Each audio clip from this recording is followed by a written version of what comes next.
അർജുൻ അശോകൻ നായകനായി എത്തിയ ചിത്രമാണ് സുമതി വളവ്. ഓഗസ്റ്റ് 1-ന് തിയേറ്ററുകളിൽ എത്തിയ ചിത്രം മികച്ച പ്രതികരണമാണ് നേടിയിരിക്കുന്നത്.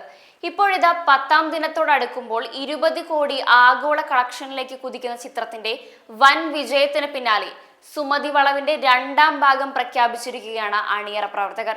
ശ്രീ ഗോകുലം മൂവീസിന്റെ ബാനറിൽ ശ്രീ ഗോകുലം ഗോപാലൻ, വാട്ടർമാൻ ഫിലിംസിന്റെ ബാനറിൽ മുരളി കുന്നുംപുറത്ത് എന്നിവർ ചേർന്നാണ് സുമതി വളവിന്റെ 2-ാം ഭാഗത്തിന്റെ നിർമ്മാണം നിർവഹിക്കുന്നത്. അതേസമയം മാളികപ്പുറം, സുമതി വളവ് എന്നീ ചിത്രങ്ങളുടെ വമ്പൻ വിജയത്തിന് ശേഷം വിഷ്ണു ശശി ശങ്കർ സംവിധാനം നിർവഹിക്കുന്ന ചിത്രമാണ് സുമതി വളവ് 2. മാളികപ്പുറം, സുമതി വളവ്, ആനന്ദ് ശ്രീബാല, 10-ാം വളവ്, നൈറ്റ് റൈഡ്, കടാവർ എന്നീ ചിത്രങ്ങൾക്ക് ശേഷം അഭിലാഷ് പിള്ള സുമതി വളവിന്റെ 2-ാം ഭാഗത്തിന് രചന നിർവഹിക്കുന്നത്. മാളികപ്പുറം സുമതി വളവ് ചിത്രത്തിലെ സൂപ്പർ ഹിറ്റ് ഗാനങ്ങൾ ഒരുക്കിയ രഞ്ജിത്ത് രാജാണ് സുമതി വളവിന്റെ 2-ാം ഭാഗത്തിന്റെയും സംഗീത സംവിധാനം നിർവഹിക്കുന്നത്. സൗത്ത് ഇന്ത്യയിലെ പ്രഗത്ഭ താരങ്ങൾ അണിനിരക്കുന്ന ചിത്രം കൂടിയായിരിക്കും സുമതി വളവിന്റെ 2-ാം ഭാഗം.